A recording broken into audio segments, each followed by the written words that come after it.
Hello, I'm Janet Morano, the Executive Director of Priests for Life, and welcome to Just Ask Janet. Well, today's topic is one that I know a lot of people feel that we don't talk about enough. We try to sweep it under the rug, so to speak. It's about miscarriage. When a woman has lost a baby to miscarriage, very often our response doesn't help them. Okay, because typically we have this response like, oh, well, it's probably for the best. Nature took its course. We almost like kind of want to brush the subject aside. And yet, I know personally, because two of my daughters have had miscarriages, it's devastating for a woman who's lost a baby to miscarriage. And yet, our language, I always say to people, well, what would your reaction be if that baby was 8 months old as opposed to 8 weeks in utero? If it was a born child at 8 months old, everybody would be, oh, how terrible. We're so sorry. What can we do for you? And of course, there would be maybe a little funeral mass and a wake or something. That's how we would act. We have to start acting the same way for miscarried babies, right? We have to. First of all, the mother's grief is the same. She's lost her child. She was bonding with this baby. Again, whether it was at 6 weeks, 8 weeks, or several months down into the pregnancy, it's the same loss for her. This was a baby that she was looking forward to having, to hold. And now the baby's gone. We as Christians and Catholics have to address this like a real person, because that's what it is. It's a baby. And of course, we always say we're pro-life, from conception to natural death. But we got to walk, not just talk the talk. We got to walk the walk with these mothers. And really, what you should be saying are things like, I'm so sorry. Do you need anything? Why don't you send a sympathy card to a mother who's lost a baby to miscarriage, because she's lost her child. You should be responding the same way. Well, on today's program, we're going to delve into this, and we're going to show you that there's resources for women who find out that usually what happens is the doctor says, well, there's no heartbeat now. And they run a few more tests and say, oh, yeah, the baby's not formed, or whatever they say, tell her. And then they schedule her to go into the hospital and have a procedure. And then that's it. There's more to it than that. And joining me right now is a wonderful woman who's got a great ministry. Her name is Jill McNamara, and she's the president of Miscarriage Mothers and Others Incorporated. So, Jill, welcome to the program. Thank you, Janet, for allowing me to have the time to talk with this subject to your audience.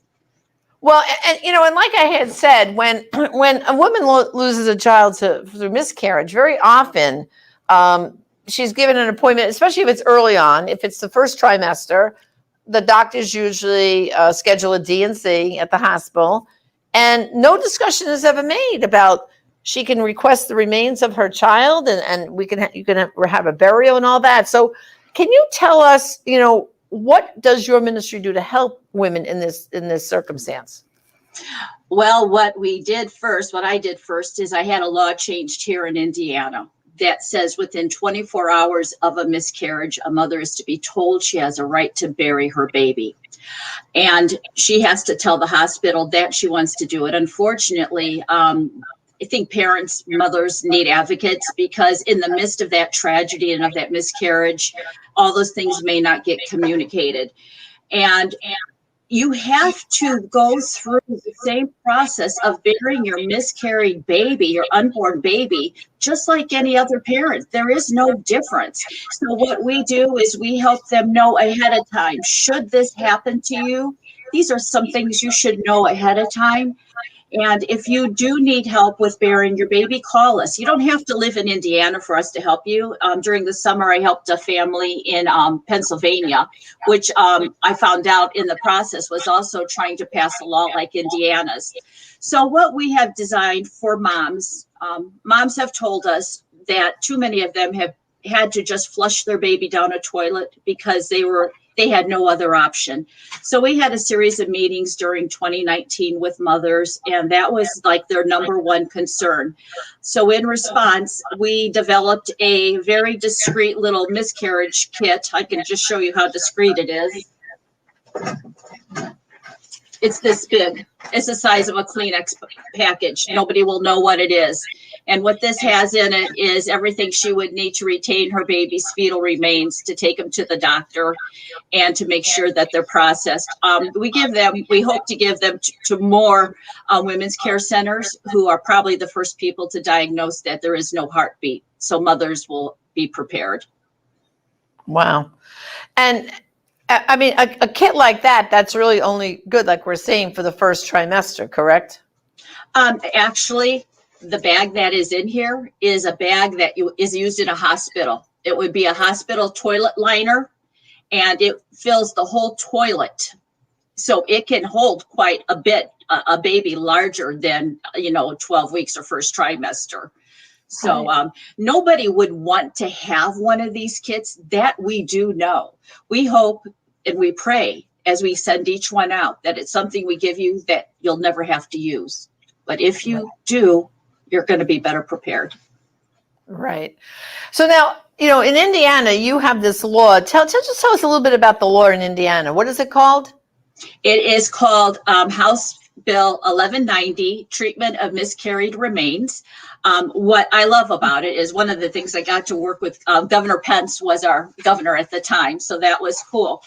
But even unlike any of our Catholic healthcare directives, this Indiana law states, and I'll just read it, that a miscarried fetus means an unborn child, irrespective of gestational age, who has died from a spontaneous or accidental death before expulsion or extraction from the unborn child's mother, irrespective of the duration of the pregnancy. So number one, Indiana law says it's not a product of conception. It's an unborn child, and it's worthy of burial. And within 24 hours, the mother is to be told what her options are. Unfortunately, and also one more thing, which is what we want to focus on more this year if the pandemic doesn't delay anything. There are a lot of hospitals in Indiana who are non-compliant with this law. It has been here since 2014, and women still are not being told they have a right to bury their baby. Or I'll get called to a hospital to take them a burial vessel, which we will also give a mother if necessary. And they've lost the fetus before I get there. So now there is no baby. I strongly advocate for any mother whose unborn baby ends up at the hospital to have somebody actually oversee what's happening to the baby, to the fetal remains, maybe have them labeled if you're taking them there yourself. Because some hospitals will tell parents, we have a program, a compassionate program. Well, I found myself at one point working in the funeral and cemetery industry. That happened through following the Holy Spirit. I saw behind the scenes what was happening. And I can tell you, there is no parent who would have chosen what I saw as being provided as the free service from the hospital if they had their choice. Commingling of fetal remains is against Catholic faith teaching. And yet, these babies are stored at hospitals for a very long duration of time before they're even buried. And they're commingled because it's more convenient. Well, I know that to be true because Father Pavone was my parish priest in Staten Island, New York, for 5 years before he became National Director of Priests for Life. And there's a Catholic family that owns a funeral parlor on Staten Island. And one day they called Father Pavone and said, Staten Island Hospital just called us, and we're going to bury like a large quantity of miscarried babies, and we would like you to do a graveside, service for us, And that was the first we ever heard of this. And we said to them, what do you mean? And he says, well, apparently they like you're saying, they keep these miscarried remains until they have, I guess, a fair amount. And then they give them over to a funeral director to be buried. And like you're saying, well, where was the parents' rights? Wait, I want to bury my baby, right? My baby with my family plot or so. But this same funeral director, I have to say, he's wonderful because his brother's wife lost a baby all the way back in the 50s, miscarriage. And of course, he saw to it that that baby was buried. You know, he was a funeral director, but he made a promise to everyone on Staten Island, and it's still true to this day. Anyone who has a miscarried baby, to contact them, and they will bury that child absolutely with no cost to the family. They do it for free. But this was something that they got a phone call. You know, oh, we've got, I don't know, I don't even remember the number of babies it was, but Father Frank and I were like shocked, like, this is what happens? And so what you're saying, Jill, is very true. And it must be different state to state. But I guess what it means is women have to be more empowered with this information so that, God forbid, they're in a situation where they're told that there's no heartbeat, your baby has died. You know, too often, I think the medical profession, they're so callous. They're scheduling her off for a procedure. She hasn't had a chance to even process. So I would say, first of all, there's no rush to have a medical procedure right away. You can wait a couple of days, right, Jill? I mean, you can wait a few days and get everything lined up and make a few phone calls and make sure that, okay, well, I want the remains of my baby. Because it sounds to me, Jill, like in some states, you have to be like an advocate for this, don't you? Oh, absolutely. At the time we had our law passed, there were only 16 states that had fetal remain laws. And I was blessed in that we were able to get a intern from the Thomas More Society to work with us, who was already working on this subject. And they said that the law that we passed here in Indiana was by far probably the one that gave the most parent rights and was the most detailed of any of them. And if you are an Indiana resident, and God forbid that you would miscarry in another state, you need to know what your state's laws are for fetal remains. Just because you might be visiting from Indiana, and hopefully a hospital would be doing it right. But every state is different. Everything's always changing. Some people will believe that this is a pro-life legislation, but in truth, it's bereavement legislation that we have passed. And it received bipartisan, swift support. It went through Indiana House and Senate very quickly. Every parent has a right to grieve. Everybody knows somebody who's had this tragic experience. And so you need to know your state's rights wherever you're at. Whatever state you're at, please contact me. I'll try to help you figure out what your state rights are and give you anything I can to help you prepare, God forbid again, that you may experience a miscarriage, but to know what you need to know. All right, so tell everyone now about your resources, your website, and what's offered there, and so that they kind of can hear what's available. Well, the website does need to be updated. That I will tell everybody right up the top. And it will tell you a little bit about how we got the law passed. You can download a copy of Indiana's law, House Bill 1190. You can use it as a basis for something you may want to do in your state.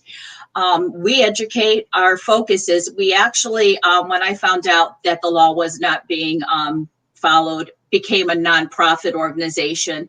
And we were blessed that the Thomas More Society provided the financial means for me to move this forward as a 501c3. So we will help parents, no matter where you are, to help you understand the law. If you need a burial vessel, we have them. I have gone to homes when the miscarriage has happened at home, and we've put the baby inside a casket and sealed it, had ceremonies at home. I've had mothers who knew they were having the D&C, told their doctor at the time, I'm going to bury these remains. The doctor didn't understand. Unfortunately, the D&C was done in Chicago, and to bring the fetal remains back to Indiana required a transit burial certificate. Now, this is very interesting, Janet, because when you have a transit burial certificate, it is a proclamation by the health department that you are burying human remains. They are not issued for anyone else. So a few years after the law that I was involved in was passed, they now require Indiana abortion facilities to have their babies treated, their fetal remains treated in the same way as miscarried remains. And so technically, those babies that are aborted at Planned Parenthood are now having to be treated like fetal remains, and they have to have a burial transit permit, which is saying we are taking dead babies from Planned Parenthood and burying them. That was to me profound. Well, and so who's doing that in Indiana? Yes, yeah, it was law number 299. And now even in Indiana, if you are given a morning after one of the abortion pills, you have a right to take your baby's fetal remains back to the doctor or the facility that gave you that pill so your babies can be respectfully buried. Wow, that's amazing. So Yes. I'm sure people watching right now, everyone knows someone who had a miscarriage. And it's very sad that they weren't empowered, because a lot of people are writing that into us right now. They're saying, I wish I knew this. I wish I knew that. You know, I think that's the biggest tragedy, is that we don't know that we can be an advocate for our own baby. Because the medical profession, like you said, because abortion's like no big deal and all this other stuff as far as medical profession is concerned. Well, miscarriage is just part of that whole thing, and they just sweep it aside. But your website, again, is called miscarriedbaby.com. That right? Correct? That's correct. Yes, singular, miscarried baby. Miscarriedbaby.com. That's the website. So if they go up there, you have some basic information for them, correct? Yes. And they can request that kit that you held up before? Yes, yes. Not a problem. Okay, perfect. And I guess if anybody wants to introduce this concept in their own state legislature, I guess you people there in Indiana, you could give them some advice, right, about how you went about it and how you got it. And I think that the clever thing is it's called a bereavement law. So it didn't get bottled up into that whole controversy. Oh, here's another pro-life law here. A bereavement law was genius, really. Well, that came from the Holy Spirit. I take no credit for that. Yeah. So how long have you been doing this miscarriedbaby.com, all this outreach? For how long? Well, I started working in the funeral industry in 2004 and then transitioned into the cemetery industry. So at the funeral home, I only saw babies that were stillborn.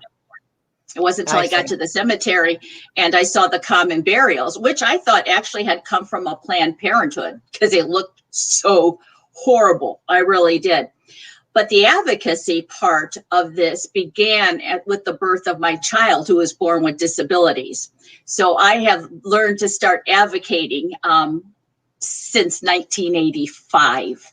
And wow. That is how, when God blessed me with this child with special needs, he was preparing me for this. Because when I was empowered to do my first memorial program for the babies at the cemetery, and I saw the women who came, they were past their childbearing years. They were still grieving. They had unresolved grief. I had post-abortive women say, you know, why are you doing this for products of conception? And I unfortunately found out through the cemetery that many Catholic hospitals were using that term too. They were not using. And in the disability movement, that was one of the first things we were taught. We're going to change the perception of disabled people. We're going to do people first language. We want people to start seeing the person and not the disability.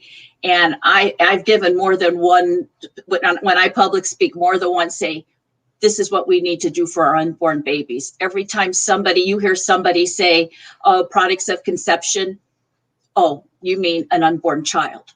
That's what I said the whole time I was at the hospital in pathology departments, whatever, always correcting, making sure they understand. I don't see it as products of conception.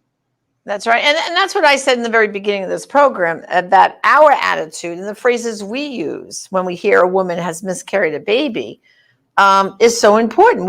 You shouldn't just brush it off. This mother is grieving. And I think too often our language with the whole thing is like, oh, you know, that phrase, oh, you know, that nature took its course. I mean, why do they say that? But people say that to moms. That's the last thing they want to hear. They're grieving the death of their baby, you know. So I think this ministry you have is marvelous. And I just hope our listeners here take advantage of the fact that they can go to miscarriedbaby.com. I think my producers put up your webpage there, and you can request one of those kits. And then if you need more help, Jill is here for you. And like you said, you just helped a couple in Pennsylvania. So you don't, this is not just meant for people in Indiana. And I have a hunch, the more liberal your state, the bigger uphill battle you're going to have to demand the remains of your baby. And I just think press the pause button, because very often, I just heard someone recently miscarried, and the doctor wanted the woman to go into come in tomorrow morning, be at the hospital at this time, we'll do the procedure. She didn't even have a chance to process that my baby's, died, and I've lost my child. And so I think what you have to do, first of all, nothing terrible is going to happen if you wait a day or two. And that gives them time to seek people like you, Jill, and your assistants, and teach them how to be advocates for themselves and their baby, and then to have a proper burial. Do you know, it was a number of years ago, Father Pavone and I, we were traveling down in, I think it was North Carolina.